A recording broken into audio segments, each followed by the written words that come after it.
Hello friends, सो आज का topic मेरा पर्सनल फेवरेट है क्योंकि मैं इसमें काफी ट्रेडिंग करता हूं, जिसका नाम है फ्यूचर्स।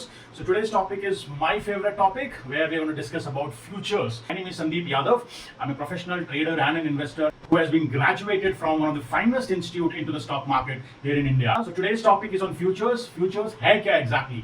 कैसे futures में ट्रेडिंग होती है? फ्यूचर्स कैसे इक्विटी से डिफरेंट है? क्या इसके प्रोज एंड कॉन्स हैं? What are the pros and cons of futures?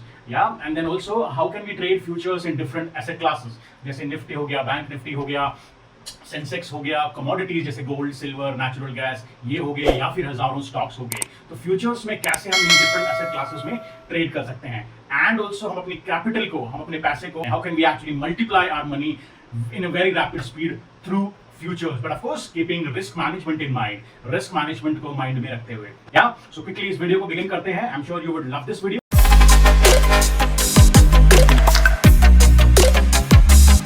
So futures होता क्या है? इसकी एक standard definition है। Let me read that definition for you.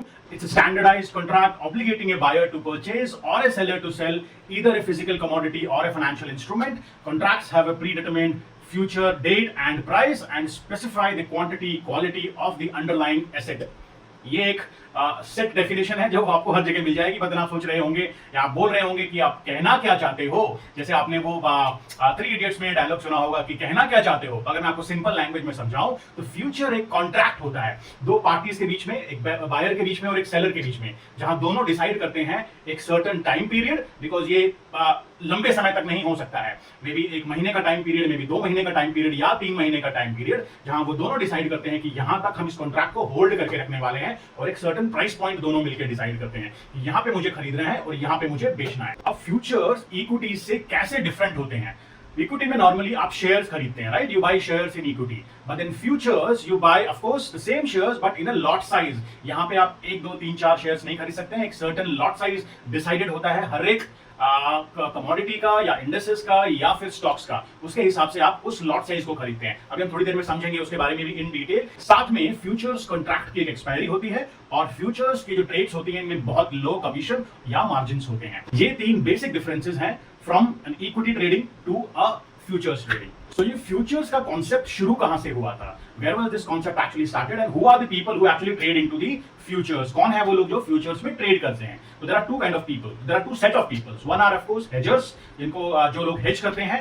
Second are speculators. तो hedgers कौन है? यहीं से फ्यूचर्स का एक्चुअली आविष्कार हुआ था, कह सकते हैं। तो hedgers वो बड़े बड़े कॉर्पोरेट्स हैं, वो बड़ी बड़ी कंपनीज हैं जो अपने रिस्क को मैनेज करने के लिए फ्यूचर्स का एक कॉन्ट्रैक्ट उन्होंने डिजाइन किया था, हेजिंग करने के लिए, अपने प्रोडक्ट्स को सिक्योर करने के लिए, उनके प्राइस की वोलेटिलिटी को सिक्योर करने के लिए। अगर हम आसान भाषा में उसको समझें तो मान लीजिए स्टारबक्स एक कॉफी कंपनी है, तो उनका जो रॉ प्रोडक्ट है वो है कॉफी बीन्स। अब इस कॉफी बीन्स को फार्मर्स उगाते हैं, राइट? अब वो जरूरी नहीं है कि जो फार्मर्स ने आज जिस कॉफी बीन्स को मैंने उगाना शुरू किया, अगर मैं एक फार्मर हूं तो उस कॉफी बीन्स का प्राइस सेम रहने वाला है। हो सकता है कि अगर मान लीजिए 100 रुपए कॉफी बीन्स का प्राइस आज मैंने सोचा है और मैंने जब तक उसको उगाया है, अगले मे बी 6 महीने 1 साल के अंदर वो 100 रुपए का प्राइस में भी हो सकता है वो 80 रुपए भी हो जाए या 120 रुपए भी हो जाए। लेकिन अगर आप जब स्टारबक्स के कॉफी शॉप में जाते हैं तो उनके प्राइसेस में रैंडमली चेंज नहीं होते हैं कॉफी के प्राइसेस।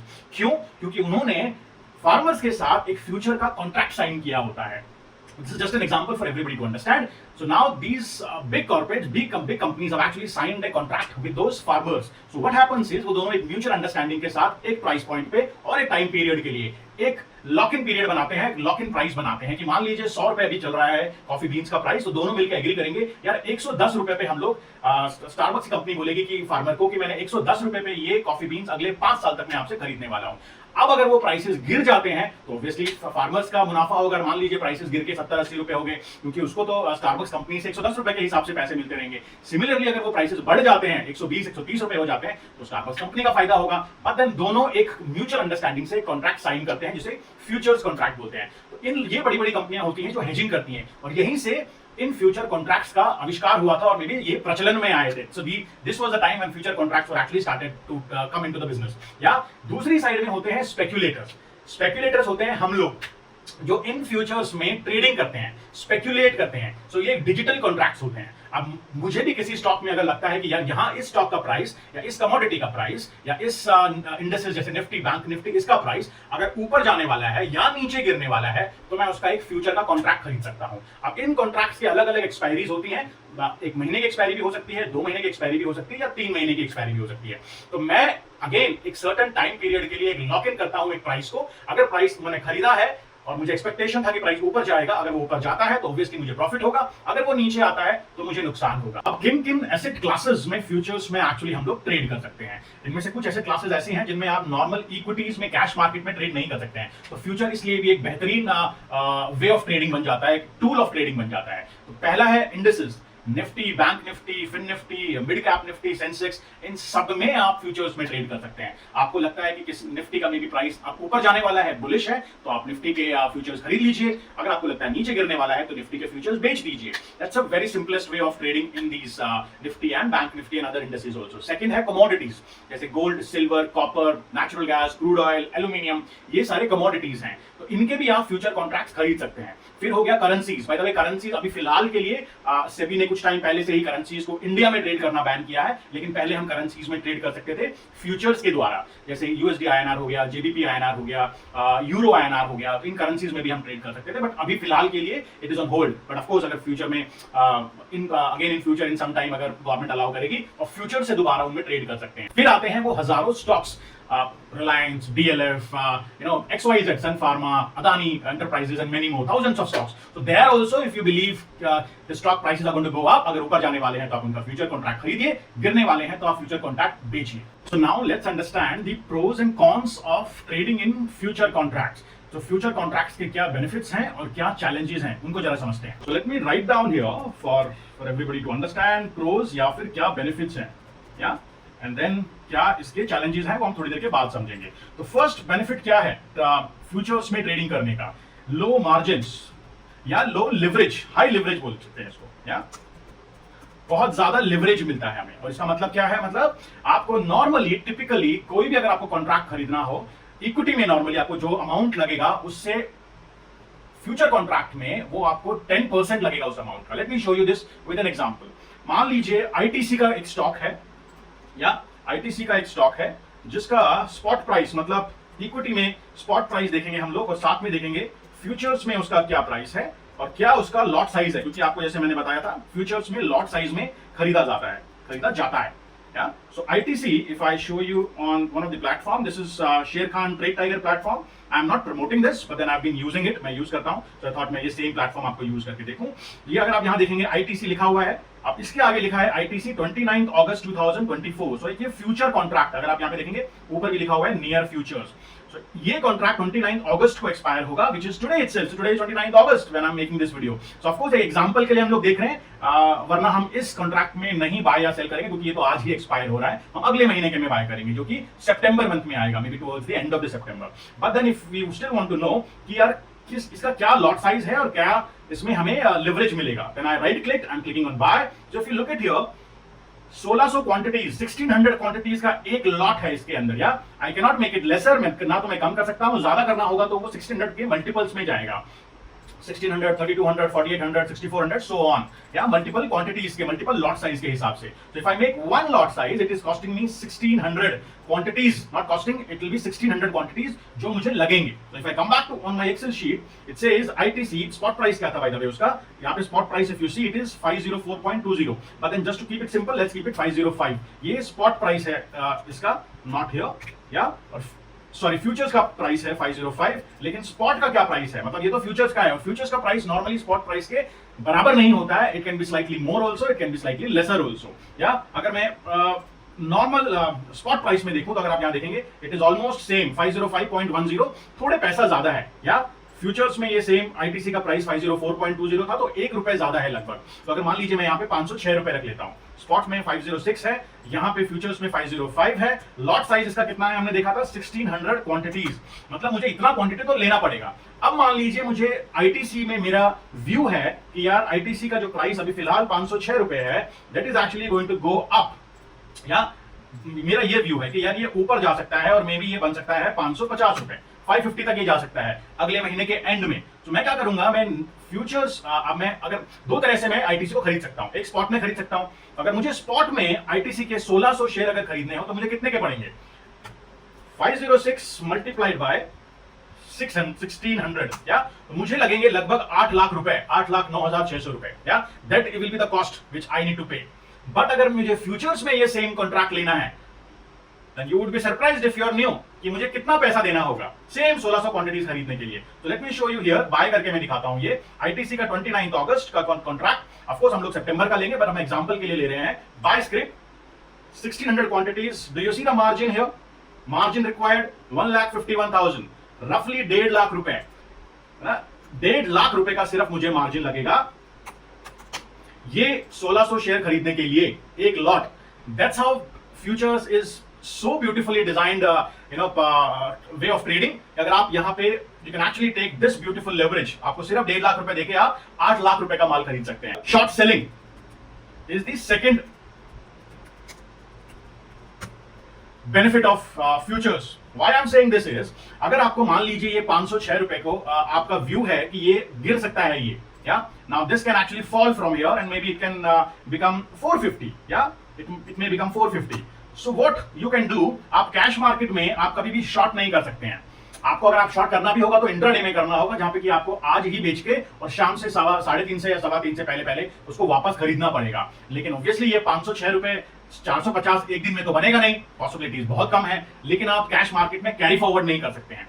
बट अगर आपको आपका व्यू स्ट्रांग है कि हाँ यार ये गिरेगा ये पैसा यहां से प्राइस, तो आप फ्यूचर्स में वो कैरी फॉरवर्ड कर सकते हैं till the expiry of that contract. जैसे कि नेक्स्ट मंथ का अगर मैंने फ्यूचर लिया सितंबर का आईटीसी का, तो मैं अगले महीने एंड तक उसको कैरी फॉरवर्ड कर सकता हूं, और एक महीना इज गुड इनफ टाइम उसको रिएक्ट 506 को रिएक्ट करके 450 बनना। अब थर्ड बेनिफिट है फ्यूचर्स में ट्रेडिंग करने का, विच इज लो कमीशन।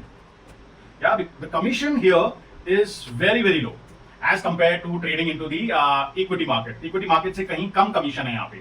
दो आप बहुत सारी क्वांटिटीज तो ले रहे हैं और लेकिन कमीशन बहुत कम है यहाँ पे। और चौथा, अगर हम लोग if I understand, if you want to know what is the fourth benefit of trading in futures, that is you will be able to make fast money here, yeah, because of low leverage जो हमने सीखा है। तो आपका पैसा काफी fast बन सकता है, काफी ज्यादा बन सकता है, बिकॉज लिवरेज आपका बहुत कम है। आप 8 लाख का जो सामान है, 8 लाख के जो शेयर्स हैं 1.5 लाख रुपए में खरीद सकते हैं, जैसे इस एग्जांपल में हमने समझा। Now moving on to what are the cons of it, मतलब इसके चैलेंजेस क्या हैं वो जानना भी बहुत जरूरी है। अच्छा तो बहुत है यार फ्यूचर्स में ट्रेडिंग करना, बट देन इसके कॉन्स क्या है, that is also really really important. Number 1 is possibility of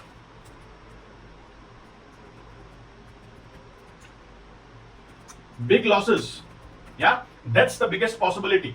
big losses में क्यों कह रहा हूं, अगर ये प्राइस यहां से ऊपर जाता है 506 से 550 जाता है, then how much of money do you make, then you would be, इसका डिफरेंस क्या है 550 to 550 minus 506, difference is 44 rupees, right. And how much of money you would have made, 44 multiplied by आपका लॉट साइज 1600 रुपए का। आपने यहां पे बनाए होंगे 70,000 रुपए, अगर ये आपके डायरेक्शन में ऊपर जाता तो फ्यूचर्स में, या जहां पे आपको ले जाना था, सेम 1.5 लाख रुपए से आपने 70,000 रुपए बना लिए। इसका फायदा ये है लिवरेज का। लेकिन अगर ये नीचे गिर जाता 506 रुपए से 450 रुपए, तो आपको नुकसान भी मेरा माय डियर फ्रेंड उतना ही। सेकंड जो चैलेंज है that it needs an active monitoring, because यहाँ पे हर चीज लॉट साइज में हो रही है, जहां पे कि आपका प्रॉफिट ऑफ कोर्स बड़ा हो सकता है लेकिन लॉसेस भी बड़े हो सकते हैं। And obviously this actually needs a lot of active monitoring. You cannot just leave your trade to work of its own, so you need to actually monitor a lot what is your trade actually doing। और stop loss अगर hit होता है तो exit करना बहुत बहुत जरूरी है इसके अंदर। So need a lot of discipline here in these trades. And last, lot of people gets carried away here. जब वो फ्यूचर्स में ट्रेड कर रहे होते हैं तो मालूम है कि 8 लाख का सामान आपको 1.5 लाख में मिल गया है और उस 1.5 लाख से आप 70,000 रुपए बना सकते हैं, जैसे हमने इस एग्जांपल में देखा। Then lot of people get carried away, and when they get carried away they do a lot of over trading. जब वो कैरीड अवे हो जाते हैं, अब उनको लग रहा है कि यार 1.5 लाख रुपए से या हाँ 1.5 लाख रुपए से आप 70,000 रुपए बना सकते हैं, ऑलमोस्ट 50% का आपको रिटर्न ऑन कैपिटल मिल सकता है। Then they actually get carried away और ओवर ट्रेडिंग करते हैं। अब इसका नुकसान क्या होता है वो समझते हैं। अब मान लीजिए आपकी कैपिटल है, आपके पास 2 लाख रुपए की कैपिटल है, या अब आप क्या करेंगे, आपने मान लीजिए एक लॉट ले लिया, इसका आईटीसी का ही एक लॉट ले लेते हैं क्योंकि हम यही एग्जांपल अभी समझ रहे हैं। अब आईटीसी का अगर आपने एक लॉट लिया है तो आपको कितना खर्चा आया, मतलब कितना आपने मार्जिन देने पड़े हैं, 1.5 लाख रुपए, राइट। अब आपके पास कितने पैसे बचे आपके अकाउंट में? Now you are left with 50,000 amount in your account. 1.5 lakh के तो आपने आईटीसी के 1600 शेयर ले लिए हैं, 1600 शेयर ले लिए हैं आपने, क्योंकि ये एक लॉट है। अब क्या होगा, डे 1 पे मान लीजिए नेक्स्ट डे आपका हो गया 7,000 रुपए का नुकसान, जिसे फ्यूचर्स की लैंग्वेज में बोलते हैं एमटीएम। एमटीएम लॉस बोलिए या फिर एमटीएम प्रॉफिट बोलिए, सो ये हो गया एमटीएम लॉस। अब आपके पास आपके जो अकाउंट में 50,000 बचे थे उसी में ये एडजस्ट होता रहेगा। अगर आपका प्रॉफिट होगा तो ऑब्वियसली ऐड होता रहेगा, और अगर लॉस हुआ तो उसी में से माइनस होगा। Now how much are you left with? जब आपके ये 7,000 रुपए चले गए, then you are left with 43,000 rupees, right. अब मान लीजिए डे 2 आता है। अब डे 2 में मैं आपको ये एक्चुअल सिचुएशन बता रहा हूं क्या होता है फ्यूचर्स के अंदर। मान लीजिए डे 2 में आपका दोबारा से 5,000 रुपए का नुकसान हो गया, तो नाउ अगेन ये M2M लॉस है। तो अब आपका M2M लॉस क्या हो जाएगा, 43 में से वापस से 5,000 चले जाएंगे, तो that is around 38,000 is what you are left with. मान लीजिए डे 3 अगेन, क्योंकि जब प्राइस गिर रहे होते हैं तो बहुत straight forwardly randomly in speedy way they keep falling, या मान लीजिए डे 3 नाउ, या day 3 again I am giving you, may be now you have lost again another 7,000 rupees. So what will happen, now you would be left with 31,000 rupees, या again an MTM loss. तो अब आपको क्या लगता है, अगर आपका stock price day by day गिर रहा है, मान लीजिए 506 रुपए का आपका स्टॉप लॉस था, around 490 rupees, this was may be your stop loss here, या, और आपका ये स्टॉप लॉस हिट हो गया है अभी, और आप एमटीएम लॉस में चले गए हैं लगभग व्हाट 19,000 रुपए का आपका एमटीएम लॉस है, और अभी आपके पास अमाउंट बच गया है आपके अकाउंट में 31,000 rupees. Yeah, I hope you are getting it where I am. Yeah, if you're not, then please pause the video, rewind it and see it again. And now, अभी क्या होगा, ब्रोकर आपको continue नहीं रखने देगा इस trade को। अब उसको मालूम है कि आपका जो अमाउंट जो अकाउंट में है वो कम हो गया, आपको जीरो नहीं हुआ है, और ना ब्रोकर आपके जीरो होने का वेट भी करेगा। अब क्या करेगा ब्रोकर, ब्रोकर आपको एक मैसेज देगा जिसको कहते हैं मार्जिन कॉल। आपके पास आएगा ये मार्जिन कॉल, जिसमें ब्रोकर बोलेगा, hey my friend, please increase your capital from 31,000 to 50,000। हर एक ब्रोकर का एक सेट पैरामीटर होता है कि 10% आया तो मुझे ये कॉल मार्जिन कॉल भेजना है, या 20% आया तो मार्जिन कॉल भेजना है कस्टमर को। तो आपको एक मार्जिन कॉल का एक मैसेज आएगा, that partner, my dear friend, please increase your margin. अगर आपको चाहिए कि ये ट्रेड आप कंटिन्यू रखना चाहते हैं एक्सपायरी तक, बिकॉज एक्सपायरी अभी आया नहीं है, मे बी, क्योंकि एक्सपायरी में भी मान लीजिए आपने आज ये ट्रेड लिया है 28 और 29 सितंबर का, तो एक्सपायरी अभी आया नहीं है। तो अगर आपको ये ट्रेड कैरी फॉरवर्ड करना है जिसमें कि ऑलरेडी आपका 19,000 रुपीज का लॉस हो चुका है, तो ब्रोकर बोलेगा क्या तो आप इसको पैसे को बढ़ाइए, 50,000 वापस कीजिए, कैपिटल ऐड कीजिए, या फिर मैं इस ट्रेड को ऑटो स्क्वायर ऑफ कर दूंगा या कर दूंगी। या नाउ आइडियली क्या होना चाहिए, आपको ये 19,000 का लॉस बुक करके ट्रेड से बाहर आ जाना चाहिए। But you would be surprised to know a lot of people don't do this, और आप रिलेट भी कर पाएंगे। अब आप भी अगर ट्रेडिंग करते हैं, लॉस बुक करना आसान नहीं होता है, तो वो क्या करते हैं, तो वो कैपिटल में टॉप अप कर देते हैं पैसे को। Now remember this statement which I really love, adding margins to a loss making trade. Margin ऐड करना या कैपिटल को बढ़ाना एक लॉस मेकिंग ट्रेड में is as similar as putting fuel in the fire. आग में घी डालने के बराबर है। Unless you are very very sure कि यार 490 के नीचे एक बहुत सॉलिड सपोर्ट है जहां से कि प्राइसेस ऊपर जा सकते हैं, maybe at 485, then you can definitely add the contract, add the capital into your and increase the margin। But अगर आपको लगता है कि नहीं, मुझे कोई अच्छा सपोर्ट नहीं दिख रहा है, और सिर्फ आप भगवान भरोसे ही बैठे हैं कि यार कभी तो प्राइस ऊपर जाएगा, और आप बार बार अगर आप कैपिटल बढ़ाते रहेंगे, मार्जिन कॉल आता रहेगा, then you are actually getting into the trap of over trading। और ये इसका सबसे बड़ा चैलेंज है फ्यूचर्स का, और नॉर्मली लोग इसको नहीं समझते हैं। once your stop loss is been hit, you should exit from the trade unless you are very very sure कि वहां पे उसके नीचे या उसके पास में एक बहुत स्ट्रॉन्ग सपोर्ट है। अगर आपको स्ट्रॉन्ग कन्विक्शन है वहां से प्राइस वापस से उठ सकता है तो ही आप रुकिए, otherwise get out of the trade. या नो मैटर आपका एक्सपायरी दूर है, आप होल्ड करके रख सकते हैं। And that's the reason a lot of people, you know, उनको 6 महीने लगते हैं 3 लाख को 6 लाख बनाने में, और सिर्फ एक हफ्ता लगता है या फिर मे भी कुछ दिन लगते हैं वापस से उस 6 लाख को 3 लाख बनाने के लिए। और इसीलिए ये फ्यूचर्स के ट्रैप में फंस जाते हैं। Unless you are not very very disciplined, don't get into it। Yeah? Now I will tell you कि आप इससे कैसे एक strong risk management develop कर सकते हैं जिससे कि आपकी ट्रेड्स लॉसेस में ना जाएं, और अगर लॉसेस में जा रही हैं तो कैसे आप उससे क्विकली एग्जिट करें with minimum loss. Very very important that we minimize the loss. Loss तो किसी भी ट्रेड में हो सकता है, बट क्योंकि फ्यूचर्स में आपका प्रॉफिट भी बड़ा है, लॉसेस भी बड़े हो सकते हैं। So it is much more important that we always focus कि जो भी मेरा लॉस अगर हो रहा है तो कैसे मैं उसको मिनिमाइज कर सकता हूं या कर सकती हूं।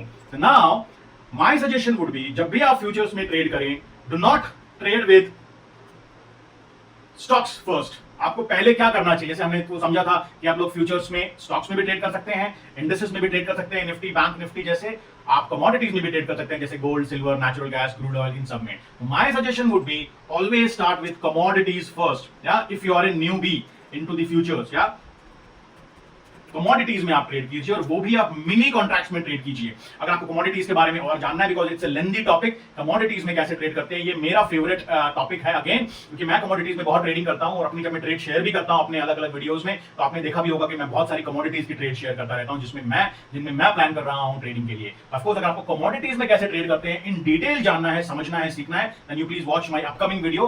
Hopefully within next week itself I will be putting that video कि कमोडिटीज में कैसे ट्रेड करते हैं। या so my suggestion would be कि आप कमोडिटी में ट्रेड करें और मिनी कॉन्ट्रैक्ट ट्रेड करें। मैं आपको बताऊंगा क्यों मैं बोल रहा हूं कि आपको कमोडिटीज में पहले सीखना चाहिए फ्यूचर्स में ट्रेड करना, फिर आप जाइए निफ्टी में।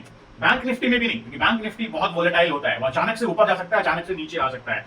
और फिर आप कीजिए बैंक निफ्टी में, उसके बाद जब आप श्योर हो जाए तो फिर आप आइए बैंक निफ्टी में ट्रेड करने के लिए, या क्योंकि यहां पे आपको बैंक निफ्टी हो गया या फिर निफ्टी हो गया, उन सब में फिर आप ट्रेड कर सकते हैं क्योंकि वो थोड़े ज्यादा वोलेटाइल होते हैं। और लास्ट में आप आइए स्टॉक्स में ट्रेड करने के लिए। या अब मैं ये क्यों बोल रहा हूं, कमोडिटीज का अगर मिनी कॉन्ट्रैक्ट आपको ट्रेड करना हो तो उसकी कॉस्ट नॉर्मली 15-20 हजार रुपए के आसपास होती है किसी भी कमोडिटी के मिनी कॉन्ट्रैक्ट को ट्रेड करने के लिए। किसी भी नहीं, मतलब 15,000 से शुरू होती है और फिर वो 40-50 हजार के आसपास तक आप ट्रेड कर सकते हैं किसी भी ज्यादातर मिनी कमोडिटीज को, gold silver natural gas crude oil. Natural gas को तो इनफैक्ट आप 15,000 में भी ट्रेड कर सकते हैं मिनी कॉन्ट्रैक्ट को। निफ्टी को अगर आपको कॉन्ट्रैक्ट को ट्रेड करना हो तो आपको लगभग लगेंगे 1 लाख रुपए का कैपिटल निफ्टी को ट्रेड करने के लिए फ्यूचर्स कॉन्ट्रैक्ट में। बैंक निफ्टी को अगर आपको ट्रेड करना है तब आपको लगेंगे लगभग 1.5 लाख रुपए का अमाउंट, या I hope it is good, या 1.5 लाख रुपए तक का अमाउंट। सिमिलरली अगर आपको स्टॉक्स में करना है तो आपको 1.5 से 2 लाख रुपए तक का कैपिटल लगेगा स्टॉक्स में करने के लिए। The more the margin are, जितना मार्जिन ज्यादा होगा उतनी वोलेटिलिटी ज्यादा होगी, तो volatility is going to be high and similarly the risk is also going to be super high, risk भी उतना ही ज्यादा होगा। तो अगर मार्जिन ज्यादा है स्टॉक्स के अंदर तो उसकी वोलेटिलिटी भी ज्यादा है। मैं क्यों कह रहा हूं वोलेटिलिटी ज्यादा है? क्या निफ्टी बैंक निफ्टी 10-15% गिर सकते हैं? No, they can not, they will not fall 10-15% in a day. क्या स्टॉक्स गिर सकते हैं 10-15%? Yes, they can definitely fall 10-15% in one day itself. क्या आपने रिसेंट के काफी एग्जांपल्स देखे होंगे, एक एक दिन में स्टॉक 15-15, 20-20% बढ़ भी जाता है और गिर भी जाता है। निफ्टी कभी भी ऐसा बिहेवियर नहीं दिखाता है, तो सिर्फ उतना ही रिस्की हो जाता है इन स्टॉक्स में ट्रेडिंग करना फ्यूचर्स कॉन्ट्रैक्ट में। As I mentioned, each of these have different expiries. इन सबका अलग अलग एक्सपायरीज होते हैं। Let's have a quick look कि कौन कौन सी एक्सपायरीज होती हैं। फॉर एग्जांपल अगर डेरिवेटिव्स देखें तो उनमें अगर आप निफ्टी देखते हैं, बैंक निफ्टी देखते हैं, ऑलरेडी ओपन है तो आपको दिख रहा होगा ये फ्यूचर्स के हैं। If you see it here, instrument futures, तो दिस इज बैंक निफ्टी 25 सितंबर, 30 अक्टूबर, 27 नवंबर। सो ये नॉर्मली क्योंकि वेंसडे, लास्ट वेंसडे को एक्सपायरी होती है तो ये सारे लास्ट वेंसडेज हैं। तो इन 3 कॉन्ट्रैक्ट्स में हम लोग ट्रेड कर सकते हैं। ऑफ कोर्स जो नियरेस्ट कॉन्ट्रैक्ट होता है, जैसे 25 सितंबर का कॉन्ट्रैक्ट दिखा रहा है, इसके अंदर ज्यादा वोलेटिलिटी होगी, ज्यादा लोग ट्रेड कर रहे हैं, तो मैक्सिमम लोग ज्यादातर नियर निफ्टी में, करंट जो निफ्टी का कॉन्ट्रैक्ट चल रहा होता है उसमें ही ट्रेड करते हैं। बट देन ऑफ कोर्स आप दूसरे कॉन्ट्रैक्ट्स में भी ट्रेड करके रख सकते हैं if you have a strong belief कि अल्टीमेटली बैंक निफ्टी या निफ्टी या किसी को भी ऊपर तो जाना ही है। सिमिलरली अगर हम निफ्टी को देखें, सिमिलरली आपको दिखाई देंगे 3 अलग अलग कॉन्ट्रैक्ट्स, 29 अगस्त, 26 सितंबर, 31 अगस्त। या अगर हम देखेंगे commodities, for example copper which is already open now. अब कॉपर में अब इन सबकी डेट सेम नहीं होती है, चाहे वो कमोडिटीज ही क्यों ना हो। अब कॉपर में आपको दिख रहा है 30 अगस्त, 30 सितंबर, और यहां पे आप दिसंबर तक के कॉन्ट्रैक्ट्स में आप ट्रेड कर सकते हैं। ऑफ कोर्स उनके अंदर वोलेटिलिटी नहीं होगी, उनके अंदर पार्टिसिपेशन नहीं होगा, तो इट इज नॉट रिकमेंडेड कि आप इतने फार कॉन्ट्रैक्ट्स में ट्रेड करें। आप पास के कॉन्ट्रैक्ट्स में ही ट्रेड करें, वो ज्यादा बेहतर होता है।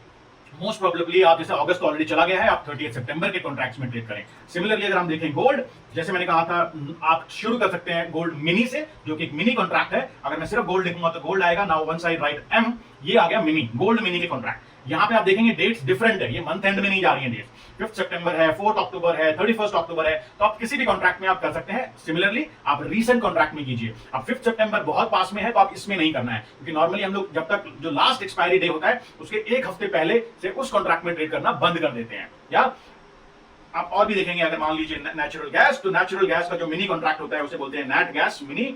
या तो ये आप देखिए मिनी कॉन्ट्रैक्ट 25 सितंबर, 28 अक्टूबर, तो यहाँ पे आपको बहुत सारे कॉन्ट्रैक्ट्स मिल जाएंगे। अब हर एक इन कॉन्ट्रैक्ट्स की अलग अलग एक्सपायरी होती है, जैसे आपने देखा है। सिमिलरली इनके अलग अलग लॉट साइजेस भी होते हैं। अगर मैं आपको गोल्ड नेचुरल गैस का दिखाऊं तो if you see it here, natural gas का लॉट साइज, मिनी कॉन्ट्रैक्ट का लॉट साइज है 250, 250, या एक लॉट साइज। अब 2 लॉट साइज 500 रुपए, similarly it will keep on increasing. Right now it is only 8559 rupees. आप नेचुरल गैस के एक मिनी कॉन्ट्रैक्ट की लॉट को अभी फिलहाल 8500 रुपए में कर सकते हैं। That's the beauty of it। इसीलिए मैं कह रहा था कि आप पहले कमोडिटीज से शुरू कीजिए। Similarly if I show you gold में भी, गोल्ड मिनी को आपके 100 क्वांटिटीज का एक लॉट होता है और 66,000 रुपीज में आप ट्रेड कर सकते हैं, या in the mini lot. Of course mega lot उससे भी महंगा होगा। Similarly there is silver, copper, zinc, aluminium, many of them. Now if I show you one of my trade, अगर मैं आपको दिखाऊं मेरा अपना ट्रेड कमोडिटी के अंदर जो कि नेचुरल गैस मिनी के अंदर है, अभी मैंने कुछ दिन पहले ही लिया है। You can see this on the chart. यहां पे मुझे एक ब्यूटीफुल रेजिस्टेंस दिखा था व्हिच वाज अराउंड 189.70 के आसपास। तो यहां पे और मुझे एक्सपेक्टेशन था क्योंकि रेजिस्टेंस से प्राइसेस गिरते हैं। ये नेचुरल गैस मिनी का, if you see it here on top, it is written natural gas mini. 25 सितंबर का ये है जो कि अभी फिलहाल कैरी फॉरवर्ड है नेक्स्ट मंथ तक।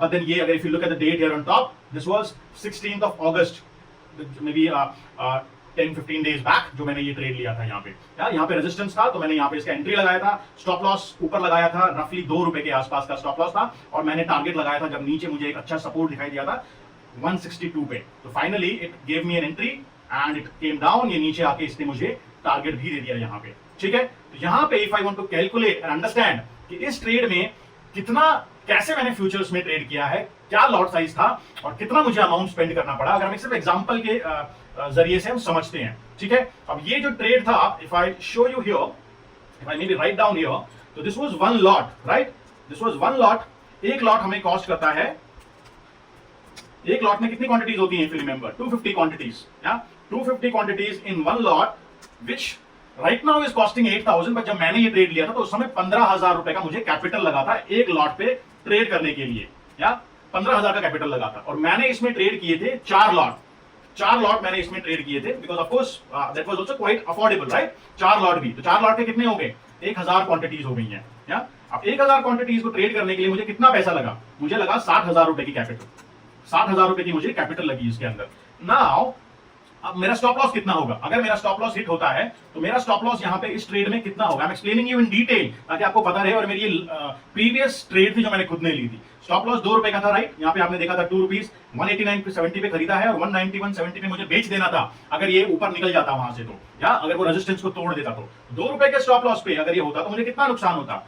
मैंने 4 लॉट में खरीदी थी 1000 क्वांटिटीज, तो हर एक रुपए के मूवमेंट पे मतलब 189.70 से 190.70 जाएगा तो मुझे 1000 रुपए का नुकसान होगा। तो ये 2 पॉइंट का नुकसान हो सकता था, तो 2 पॉइंट मतलब इंटू 1000, दैट इज 2000 रुपीज का मुझे यहाँ पे लॉस होता अगर मेरा स्टॉप लॉस हिट किया होता। ऑब्वियसली ये टारगेट हिट किया है, अब अगर ये मेरा टारगेट हिट किया है इसने, तो मेरा कितना प्रॉफिट बना है इसके अंदर, that is also really important to understand. यहाँ पे 27 rupees, if you see here, 2 रुपए का लॉस था, 27 रुपए का प्रॉफिट है, which is now 27 rupees multiplied by again 1000 quantity, क्योंकि मैंने 1000 क्वांटिटीज खरीदी थी। Now it is 27,000 rupees is what I have made from this particular trade. If I want to maybe calculate ROI कितना हुआ होगा, रिटर्न ऑन कैपिटल या return on investment, whatever you call it, ROI would be 27,000 divided by 60,000। या आप simple language में लिखें, आप समझें कि आपने कैपिटल लगाया था 60,000 रुपए का और उस पे आपने पैसा बनाया 27,000 रुपए का। So if I calculate it, this would be somewhere around 40 to 45% of return, which is beautiful, isn't it. और टाइम कितना लगा इसके अंदर, यहां पे एंट्री मिला था तो 1 2 3 4 लगभग 5 दिन, 5वें दिन मुझे एंट्री मिला था, and this was done in 5 days itself. 5 days 45% of return is beautiful, right. But then इसमें मैंने 2 चीजों का बहुत स्ट्रिक्टली फॉलो किया था। एक कि अगर स्टॉप लॉस जाता है तो मुझे एग्जिट हो जाना है, जो कि मेरा सिर्फ 2000 रुपए का स्टॉप लॉस था, which I was perfectly fine with it। लेकिन अगर मुझे टारगेट मिलता है, then I should carry forward and make a beautiful target from there, yeah। I hope इस वीडियो में आपको समझ में आया होगा कि फ्यूचर्स में कैसे ट्रेड करना चाहिए, चाहे आप फ्रेशर हैं या थोड़े बहुत एक्सपीरियंस्ड हैं, या आप फ्यूचर में ट्रेडिंग नहीं करते हैं, ऑप्शंस और इक्विटी में ट्रेडिंग करते हैं, देन आपको अभी पता चला होगा कि इसके क्या कॉन्स हैं और क्या प्रोज भी हैं। अगर आप डिसिप्लिन के साथ एक्टिवली मॉनिटर करके ट्रेड्स करें फ्यूचर्स में, ओवर ट्रेडिंग ना करें ओवर कॉन्फिडेंस के साथ, और अगर आप डिसिप्लिन और स्टॉप लॉस को फॉलो नहीं करेंगे, then it can actually result in bad trading journey also, yeah, because it's also a say that a lot of people come into the stock market with a lot of money but then less of experience, but then जाते समय वो बोलते हैं कि यार मैंने experience तो बहुत कमाया लेकिन अभी पैसे नहीं बचे मेरे पास। तो डिसिप्लिन होना बहुत बहुत जरूरी है स्टॉक मार्केट के अंदर। I hope you have like the video, आपको अच्छा इंफॉर्मेशन मिला हो, and you will be able to trade properly in the futures trading journey. I will be also sharing my own trades, मैं अपनी भी trade share करता रहता हूँ हूं, जिसमें मैं बताता हूं कि किन अच्छे लेवल्स में मैं बाय कर रहा हूं और सेल कर रहा हूं। फ्यूचर्स में ऑफ कोर्स आप सेल करके भी पैसा बना सकते हैं। अगर आपको डिटेल्ड कमोडिटीज का वीडियो देखना है then it is going to come very soon in next another week और 10 डेज। उसमें आप देख सकते हैं कि कमोडिटीज में कैसे ट्रेड करते हैं। I wish you a lot of success, good luck, do share your feedback. Very important. Write down in the comment box, how did you like the session? How was it? Do you want to have more of topics to be covered? It will really help me also to prepare those topics. Yeah. Thank you so much. I wish you a lot of success moving ahead into the stock market. A lot of profitable trades, whether it is equity, futures, and options. Do trade safely with a lot of discipline. Thank you so much. This is Sandeep Yadav signing off.